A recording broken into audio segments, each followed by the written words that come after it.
Good afternoon. The Thursday, June 20th, 2019 work session will now come to order. Members of the board, you've seen the agenda. Is there a motion to approve the agenda as presented? So moved.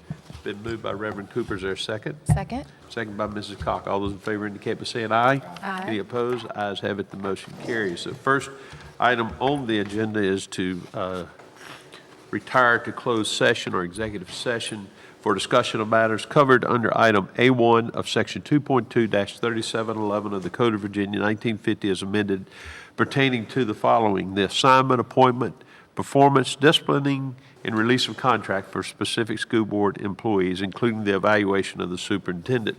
Is there a motion that we enter closed session for that purpose? So moved. It's been moved by Mrs. Ogburn. Is there a second? Second. Second by Mrs. Cock. All those in favor indicate by saying aye. Aye. Any opposed? Ayes have it. We'll now move to closed session for those purposes. All right, members of the board, there was a close. Let's see here. Give me 1 second. Beg your pardon. We need a motion to certify that only those items that were identified in the motion leading to closed session were in fact discussed. Is there a motion to certify the closed session? So moved. It's been moved and moved by Second. Mrs. Cox, or moved by Mr. Pike and seconded by Ms. Cox. All those in Go that favor way. indicate by saying aye. Aye. Any opposed? The motion carries. Thank you. Thank you, Mr. Chairman. For the first item, I have some administrative appointments I'm requesting your approval for the 1920 school year. Members of the board, you've heard the superintendent's recommendation for a motion for approval of the administrative appointments. Is there a motion to adopt the superintendent's recommendation? So moved. Second. It's been moved and seconded. All those in favor indicate by saying aye. Aye. Any opposed? Ayes have it. The motion carries. Let me know if you can hear me better this time. The mic is on. It's not as loud as usual. No, it's Better? not loud. No?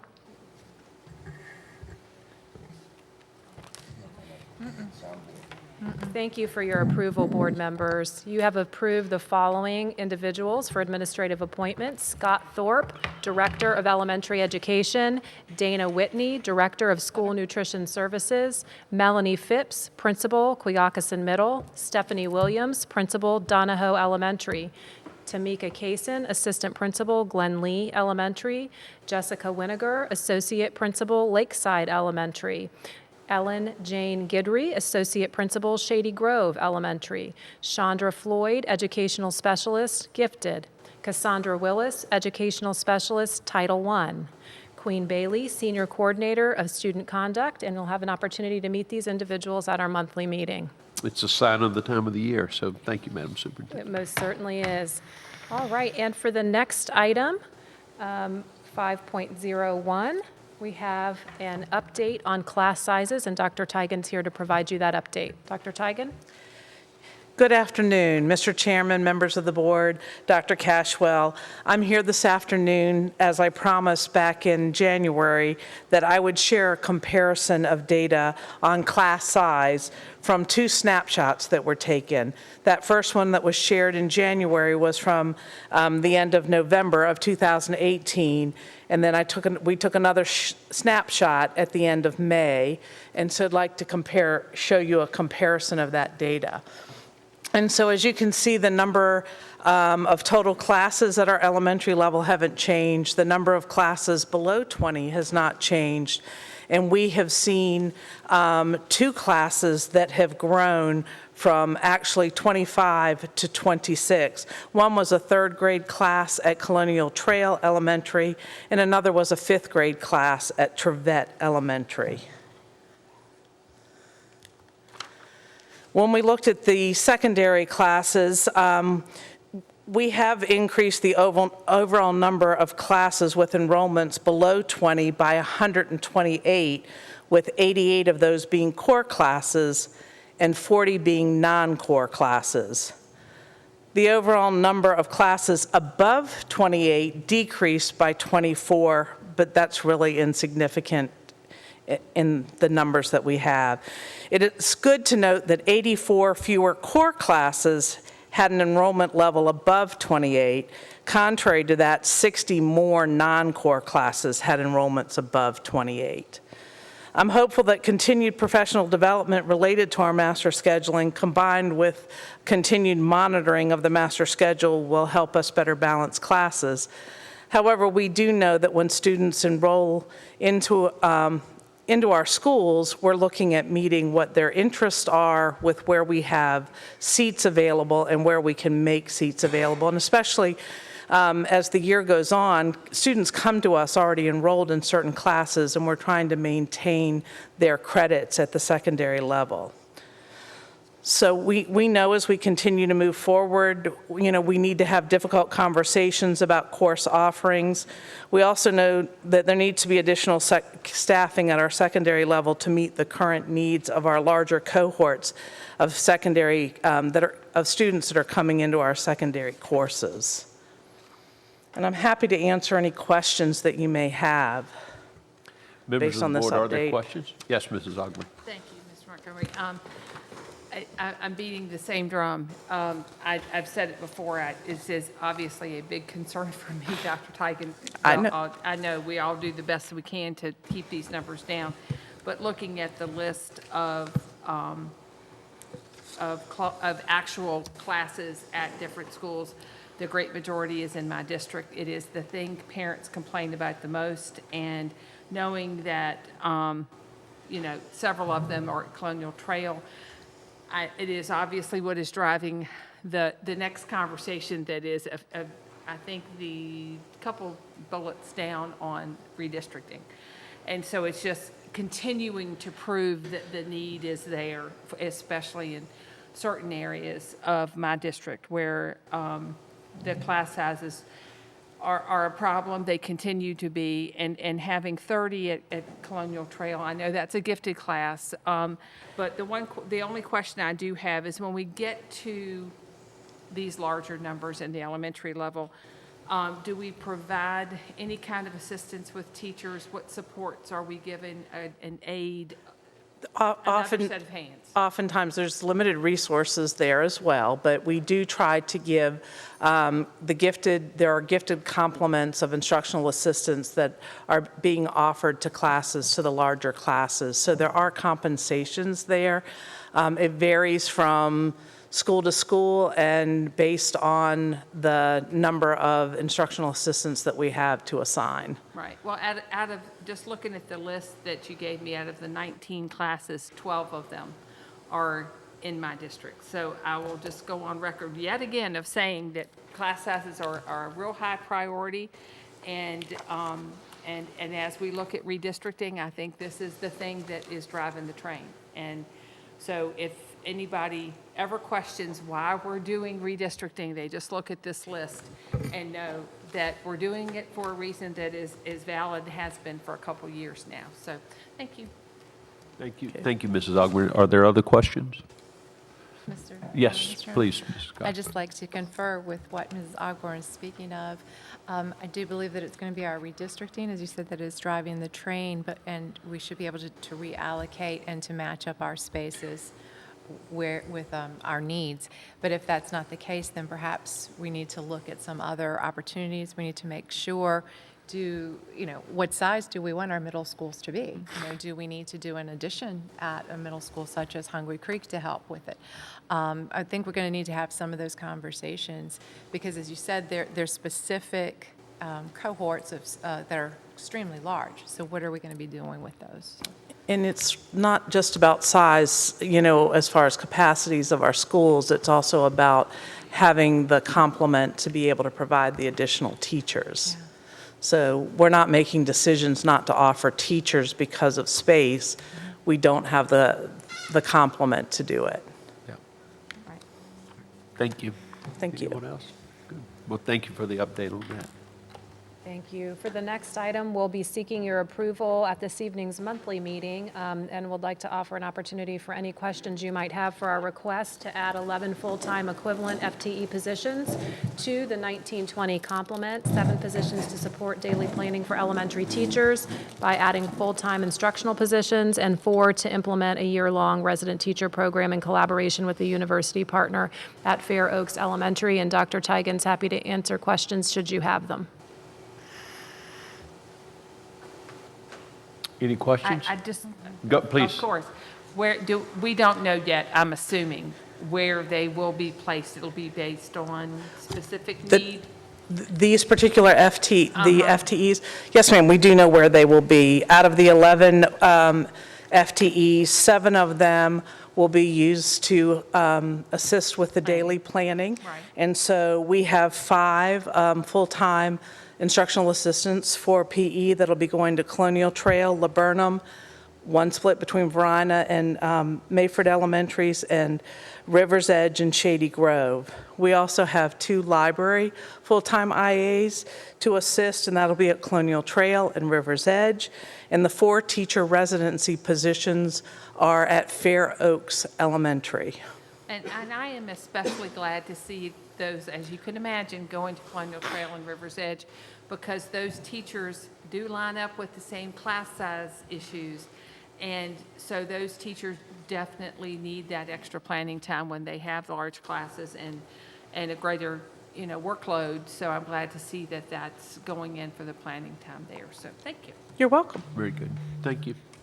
Thank you. Okay. All right, and for the next item, at the last meeting, you were provided a review of proposed changes to the 2019-2020 Code of Student Conduct, and we will be seeking your approval at the monthly meeting regarding those changes, and would like to offer another opportunity for any questions you might have, and Dr. Noel's here should you have any. Members of the board, are there any questions? Again, these are primarily less substance and more aligning the Yes. code with Yes. our student code with the code of Virginia, and also to clarify some points within the code, correct? Absolutely. Yes, sir. Okay. Anybody have a direct question? Thank you very much. You Thank did a you. great job. Thank you, It Dr. was too Dr. wordy. Noel. I agree. Next, we are going to provide information on our comprehensive redistricting plan, and Mr. Sorensen's here to provide that review. Thanks, Dr. Cashwell. Good afternoon, Mr. Chair, members of the board. As Dr. Cashwell indicated, I do want to provide you an update on our redistricting process this afternoon. So my first slide is really shows what our website looks like. So if you go to our homepage, there is a link for redistricting. It's currently under Hot Topics, the first item under Hot Topics. And the redistricting page is what's before you on my first slide. I do want to point out there are a couple places on there to click to go to the application. And also in the upper left-hand corner, there is a link you can click on to translate the application into Spanish. I want to walk through the timeline. I know it was before you a month or so ago to give you a timeline. We've moved forward from that presentation, so I want to walk it through with you again. So on May 31st, we did in fact award a contract to Cropper GIS Consulting. Some of you, most of you probably know or are familiar with their work. They certainly did our last redistricting process and have done work for us throughout the years. So it's great to have somebody with us that is familiar with the county and our citizens. On June 6th, we put the application, I just went over the webpage. We did put that out there on June 6th. And so that's what we are asking citizens to complete to be considered to be on the redistricting committee.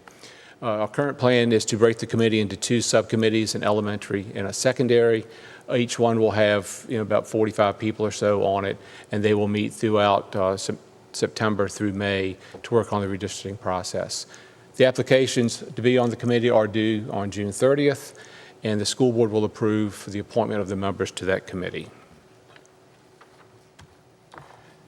Moving forward in the process, this summer 2019, so really starting today, we received information request from Cropper to send in some of our data. So we're pulling the data, and we'll work with Cropper to verify that information and get it correct as we move forward in the process. Also, a couple of important things I want to point out to you all this afternoon. We do want to work with Mr. Cropper to work on some of our planning processes. So certainly we have calculations now for our capacity at each school. Pretty comfortable with what we had, but it's a great time to look at those capacity calculations again. Same thing with our student yield. You guys know that our projections every year are very accurate. But again, since we're going through this process, we have a consultant who's an expert in this area. I think it's a great time to sit down with him and review our process. And also, I think we mentioned to you before, we do have some new types of development coming into the county that are new to us. So we really want to understand. Urban mixed use development is one example that's pretty popular now that's coming in. We don't have a lot of data to do projections on that type of development. So again, Mr. Cropper has experience throughout the country with these types of things. So we want to review that with him while he's here. Moving forward to the fall and through May of 2020, the committee meetings I talked about, that's when they will take place. They're currently scheduled to start in early September and go through mid-May. And they will be held at various locations throughout the county. And then in May of 2020, we will present, the committee actually will present a recommendation to you for the redistricting for your consideration and approval. And then that plan you guys approve will be implemented in September of 2021. Members of the board, were you at your conclusion? That's it. Okay. Are there questions? Yes, Mr. Pike. Go ahead. Yes. Go ahead. Please. Well, that's up to you. Mr. Pike? I'm just curious about the capacity calculations. You know, principals can get pretty creative in the building in terms of space and where they might put a program or a class on a temporary basis. Is that taken into consideration, or are we just looking strictly at classroom areas? Right, that's a great question. So most of the focus will be on classroom areas, but we have looked at what some other divisions do across the Commonwealth, and some folks have tried to define what a classroom is. So with the various ages of our buildings, I'm not sure that we'll be able to come up with a clean definition, but we certainly want to try to lay that out while we're working on this. Okay, Yes, sir. thank you. Next? Yes, we'll work this I way. will try to be concise. Couple of things. We talked about how the members of the committee would be appointed and approved, because it says on there the school board will approve them. So if we could discuss a little bit about that process, how that list is going to come to us, and for lack of a better term, is it just rubber stamping what the consultant chooses, or are we going to, what kind of voice is the board going to have in the selection of, and I guess that's really up for us to discuss at this moment, what kind of voice we're going to have in the selection of the committee. Right, so if I could give you a little introduction to your discussion. So what our current plan is we've asked Cropper to produce a rubric for us, because as of earlier this week, we had a couple hundred applications. Certainly that number we expect to grow through the end of the month. So when we get the information in, we've asked Mr. Cropper to help us go through it to determine potential applicants.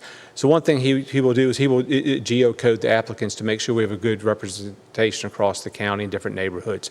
The other thing, he's going to look at objectivity of the applicant, the thoughtfulness of the applicant, and the experience of the applicant. So that's his proposed rubric to start the process to look at potential names for you all to consider.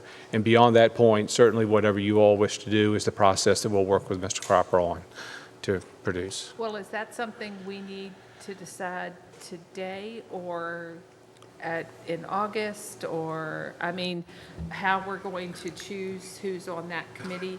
I mean, do we know, is he, for example, let's say for my district and for my schools, is he going to suggest 3 per school and then, or something like that? Or is it going to be 1 person per school, and if I veto it? I'm just curious Right. how that works. Right, so some of our conversations with him so far is he would generate 3 names, give or take, from each school. So just let's say 3 for now. Okay. Some schools may not have 3 applicants, but we can certainly generate the number of names that you want. So we're thinking about 3 names per school to present to you, for you to make sure that, and again, the 3 names would be based on the rubric. Mm-hmm.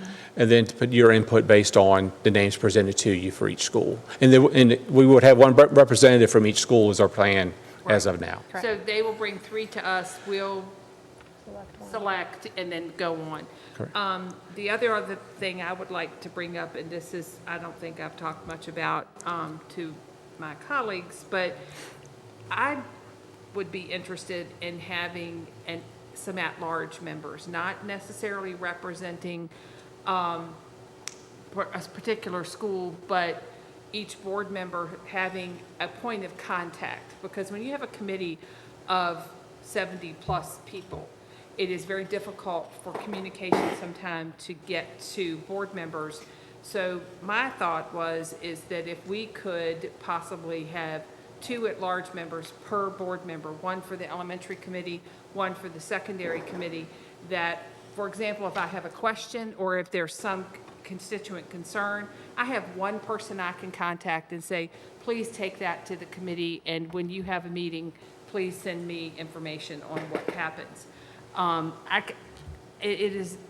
cannot envision a committee of this size having good communication with the board, which is kind of something I think we will benefit from through, because this process is a really long one, and it's very complicated, and I think we need someone that we can communicate with.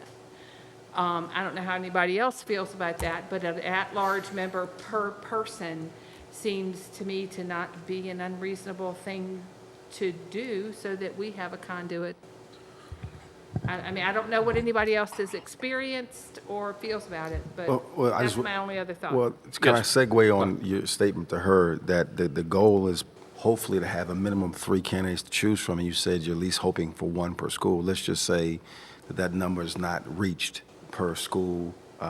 What's going to be our methodology that we employ to do it, since it's a push and pull channel? Right. So we would work with the principals of school. If we don't have a number of applicants for any one given school, we would work with that school community to encourage folks to apply. Okay. Primarily through the principal, but certainly through whatever means we need to get the word out and get participation. Did you want to speak, anyone want to speak directly To my idea of an Mrs. at-large Ogden's member for each of us. suggestion? Go ahead, Mrs. Did you want to, that or something else, not just that? I can go either way. The one piece that does concern, I understand what Mickey's saying, because it gives us a good conduit for someone that we want to talk to or to find out what's going on.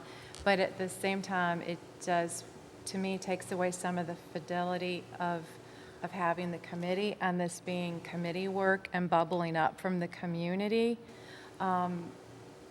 You know, if the only conversations that we're going to have with the committee member is, I'm bringing you this concern because I'm getting these emails, you know, I can see that. But I also don't want to have a perception that is always out there, no matter what we do as any school system, you know, that it's already in the books, map's already done. And, you know, and that's so far from the truth. We wouldn't want that perception. And I don't know if we would be muddying the waters by having, you know, that direct line to somebody on it.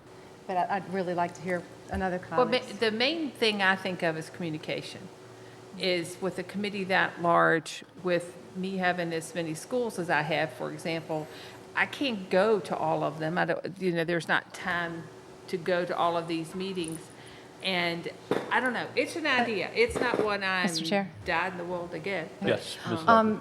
What I was thinking is that we really should hear from Mr. Chair, because he was on the school board at the time. I was a committee member, but he was on the school board. But I have to say that the beauty of the committee work when I was on the committee is it was us working on it, and we didn't have central office people, forgive me guys for saying that, or school board members, forgive me, breathing down our necks. I mean, we did our work, and we did it with fidelity and with purpose, and we didn't have other people buzzing things in our ears. Right.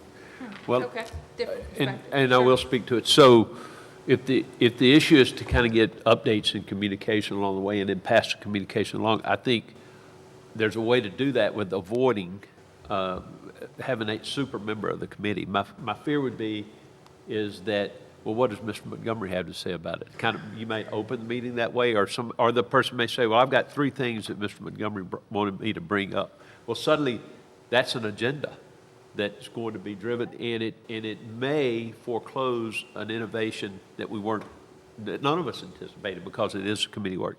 So I would suggest that we look for a way so that things that we learn are passed to the committee, but don't come with a stamp of this is from the school board. In other words, just making sure that feedback's getting to the committee and is in the appropriate place at the appropriate time. And then any questions we have, that we want to have. I think that it would be better to go somehow through staff. Well, that was my question then. Will there be a staff member appointed to the elementary committee and the secondary committee that we will have access to for that flow of information? Like a liaison. Like a liaison. Well, and that's what I A was looking. communication liaison, Exactly. it needs to be not a committee member, and certainly. Committee member. But what we had to be extraordinarily mindful of is what Mrs. Cox just mentioned, is that we do not want it to be perceived that there was a predestined boundaries of any sort. And what we had to be careful of is that, because I could easily see myself, somebody come and say, we got three, here's the update. This is what we're looking at for Bryan and Highland Springs right now. Number 2 is not going to work. Well, if I say that before it's completely fleshed out, then I've just influenced the process inappropriately, in my view, rather than let it work its way out, because some version of number 2 or number 3 or number 1 may work, but my instinct at this point was to say no, or, well, I really like number 1. It cannot help.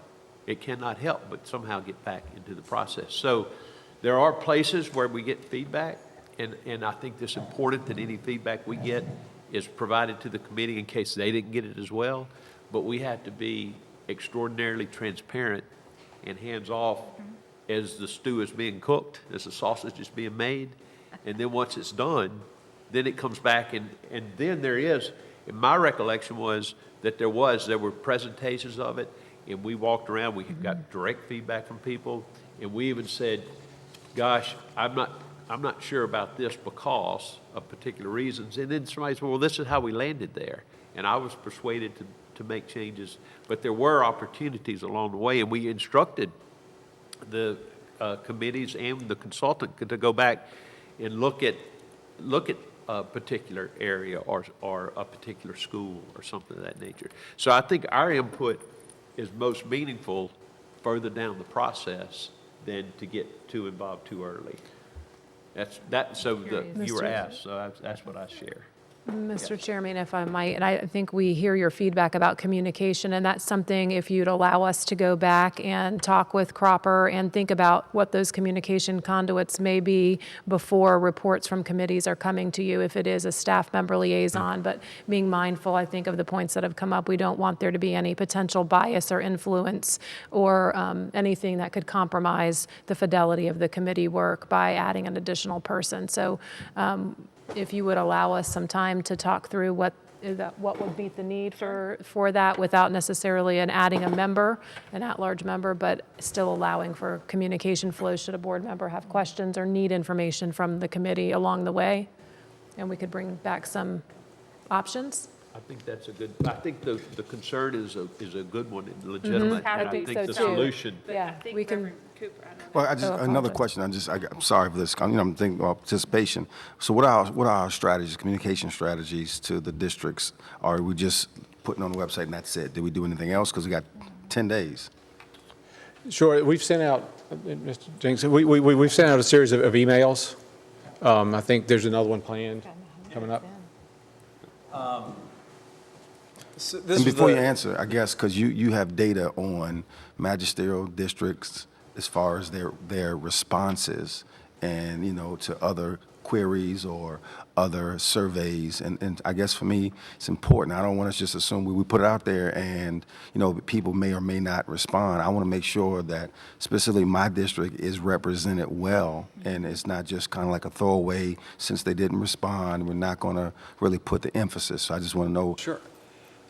I think it would be fair to describe that the dissemination of information hasn't necessarily been broken down by magisterial district, but is rather a one-size-fits-all. In other words, everyone's getting the email, and then there are the secondary ways that the messages are being communicated. So once a week for the past 3 consecutive weeks, people have been reached in email. Aside from that, you've got the post to the website, so anytime someone visits the website on their own, the information is there. Our social media channels help back that up, and there are once-a-week posts to supplement what goes out via email. If we get news media coverage, that's a bonus. There was a little bit of that in the early stages, and that, in a sense, can reach folks on a broader level. I have not, I think it would be fair to acknowledge that I have not pinpointed ways in order to more specifically reach people in any one particular district, though I do acknowledge that folks receive information in different ways, and an email that works for somebody here might not necessarily be the most effective for someone who works or lives in a different area. But we hope through repetition and supplemental communications on a variety of other platforms that the message will get out. There is one more scheduled reminder for Wednesday of next week leading up to the deadline of June 30th. So are there any other methodologies other than electronic? If I might add, and I think Mr. Sorensen hit on this before, as we're seeing numbers that might not come in from particular schools or areas, we would be relying on and communicating with staff such as the principal and school administration to reach back out maybe personally through their PTAs or active members in their school communities, because so I think it's probably coupled with the mass communication efforts, and nothing can then replace the individual school community efforts that we may need to leverage depending on the response rates that we would receive. So June 30th is going to come, and we're going to have some gaps. That's no doubt. And so I think the answer is, what you said is we're going to look at the gaps, identify, the principals are going to say, we're going to say we need your help, and they're going to do it. No committee meetings occur until the fall. Right. So the 30th comes, we're going to have some gaps. We got about 30 to 45 days to get somebody on board to fill those gaps.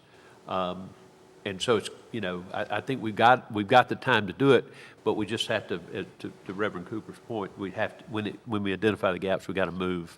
But the principals and their staffs will know folks who are active and can be called upon and may have the time to support it. No, I appreciate it. I know that we're doing everything we can as far as to be aggressive in, our advertising. I just want to make sure, because I think it's been proven that we rely too much on electronic and we assume that, they're getting it, but there are other methodologies we have to employ to try to make sure that they get it if they're not utilizing the channels in which we already have. Oh, certainly. We rely on it for its cost savings, or it's a cost efficiency, if you want to put it that way, and also the ease with which we can reach a large number of people in the click of a button. But to your point, absolutely, there are some people for whom email is not a primarily effective method. We can certainly produce handouts and send them home with students in September if it comes to that, earlier, clearly, if we need to.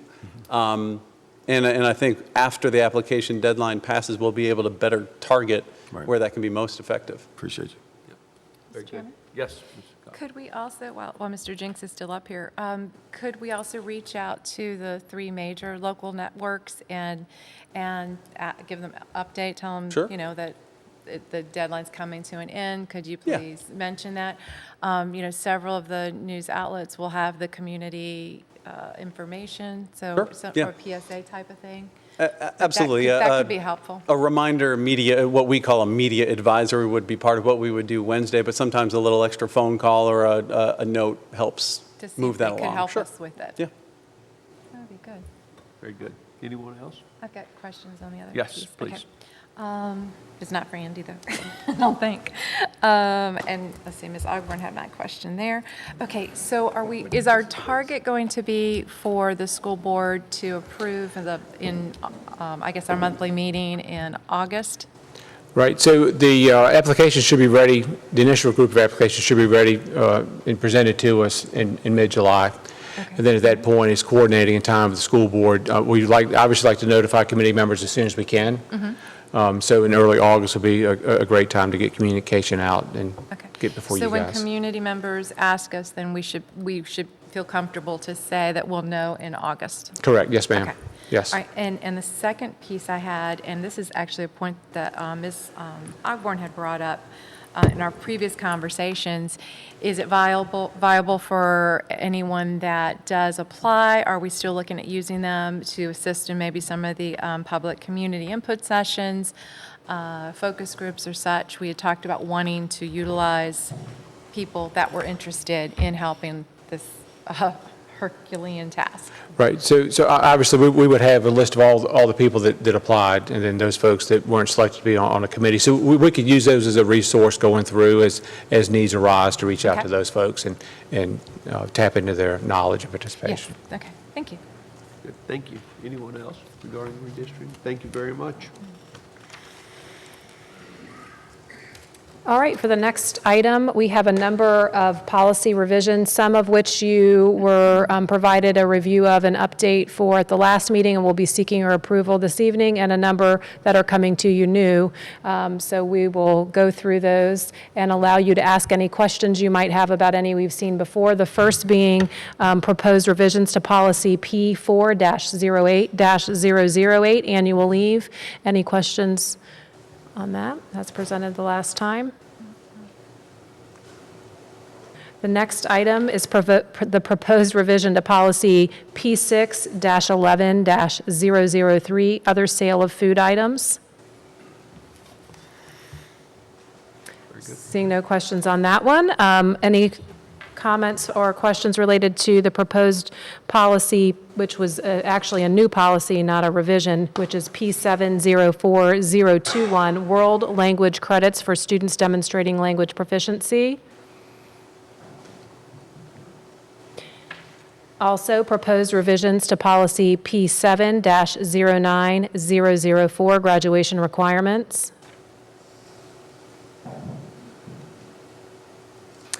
Also, proposed revision to policy P9-20-007, food storage areas. All right, and that concludes the policies you'd seen before. The next one, which is a proposed revision to policy P6-03-003, residents. Mr. Sorensen will provide you an update of what it is that we are proposing revising there. I will. Thank you, Dr. Cashwell. So the recommended changes to this policy allow children of military personnel to be enrolled either in person or remotely. So this policy will be posted on our website and will come back before you on August 8th for your consideration of approval. Very good. Next, we'd like to provide you a review of the revisions we're proposing to policy P6-09-016, suicide prevention. The recommended revisions to this policy clarify the procedures for notification of the building principal when a parent or guardian cannot be contacted by the end of the school day. And again, this will be on our website and come back before you on August 8th. Any questions? Very good, Okay. thank you. We're also proposing revisions to policy P6-18-003, directory information. The recommended revisions to this policy clarify circumstances in which directory information can be released. And will be on our website for public comment and come back before you on August 8th. All right, and the last policy revision to share is to policy P11-08-002, tobacco-free schools. And the recommended revisions to this policy include adding distribution to the policy and expand the consequences of noncompliance with the policy, and we'll come back before you on August 8th for consideration. All right. Thank you, Mr. Sorensen. The next item that I have for you is a review of the high school construction projects and an update on that, and Susan Moore is joined by Stephen Halsey to provide that update for you.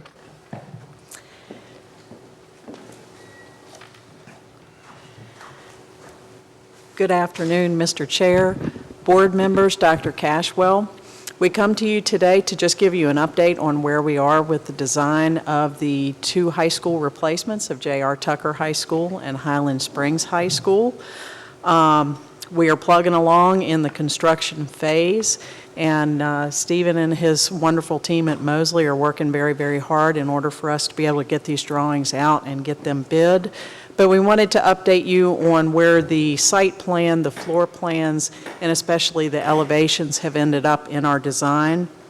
And before I turn it over to Stephen, I just want to do a reminder of what we were charged with in September of last year, which was to replace these two high schools on the existing sites while we keep the existing high schools running, to create two new high schools that meet the needs of 21st century globally competitive students, to provide environments for life-ready graduates coming out of Henrico County Public Schools, to consider some additional capacity at each one of the schools, which we have, and to open both of these schools in the fall of 2021.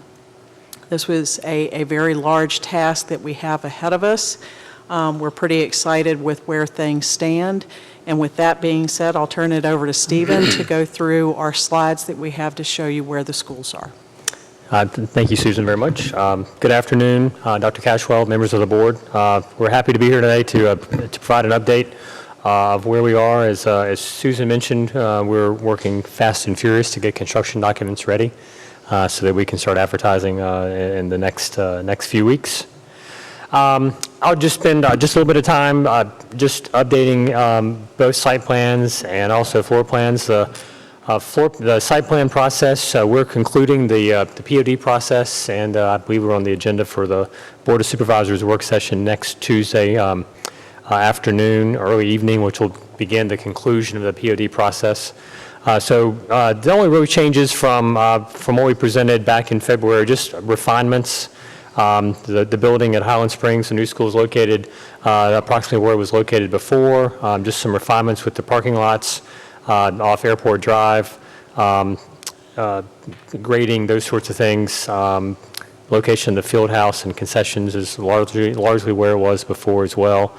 And again, we're able to provide a couple of additional practice fields there between the new football stadium and the existing softball field and existing baseball field. In terms of construction sequencing there, we're starting to, again, to refine contractor access off Beale Street, which will be vacated, off Airport Drive. Areas located there in blue, outlined by blue, will be primarily the access point and the construction boundary line, keeping the existing high school in operation there to the north and the east of the construction site. At Tucker, again, the site amenities and location of the building are largely where they were shown previously, just some additional refinements.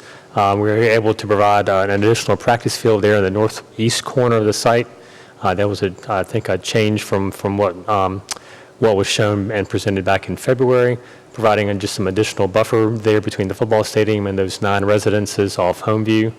Again, the primary entrance to the school, again, remains largely where it is off Parham Road and off Homeview. The bus loop, again, largely where it is now, just regraded and updated and expanded for the new school. The existing softball field and baseball field and tennis courts remain unchanged and in their current location. Excuse me. In terms of the floor plans, again, Tucker is a mirror of Highland Springs. Highland Springs is oriented just as the prototype was. The focus really has been on 21st century learning spaces, further development of the courtyard, both courtyards actually, and then inside the existing, inside the classroom wings, the development of these extended learning areas, which really will promote project-based learning, student group activity, and really to promote those skills for students to graduate both schools to be life ready. Really the main feature, I'll focus on Highland Springs, and it's the same as Tucker as well. Upstairs, the infill of second floor space between the 2 open stairwells connected to a learning stair that brings you down into the library. This is really a new feature added to the prototype that, again, really promotes spaces that allow students to develop those 21st century skills. In terms of the elevations, really the charge, the charge was to provide new identities for each school, starting with the prototype. So with Highland Springs, you'll see a tan brick below that water table, which is about 2/3 of the way up the face of the school, and then sort of a deep red brick that tops off the building above that water table. Just a perspective image there as you see how the elevations have developed. And if I can interject, the deep red brick was selected with the old school in mind. So that brick is to echo the red brick that we have on the existing Highland Springs High School building. Again, the floor plan for Tucker is a mirror image of Highland Springs. The same features in terms of the 21st century education spaces, the open concept library, the extended learning areas within each academic wing. The one area I will point out for Tucker is there at the lower part of the exhibit you see to the right of the main entrance, and that's the Welcome Center. Again, a prominent location, a prominent feature of Tucker, providing that Welcome Center for all families moving into the Henrico community where English may be a second language for those families and those students to be welcomed to the neighborhood and to the Henrico community. Again, the upstairs, almost exactly the same. Really, the programmatic pieces for both floor plans that, again, that are specific to each school, but the 21st century learning spaces and those kind of features are provided in both schools. The elevations here, a brick tone below the water table there that it's not orange, not Tucker orange, but it does have a less red tint to it to try and make it specific to Tucker. And then sort of a darker beige brick that would be above that water table. Again, to provide Tucker its own unique identity that's separate from Highland Springs and then also separate from Glen Allen. And we can see how those elevations are developing now. Just an update on schedule. Okay. So we are continuing with our schedule. We're looking to advertise in the early part of July. We will have roughly 6 weeks of bidding time for the projects, and we will stagger the two projects on putting them out on the street, as well as our pre-bid meetings that will occur. We will have a pre-bid at each school. We're looking to award the projects in August, and of course that will be dependent on how the bid process occurs. With construction being anticipated to start in September of 2019 this year.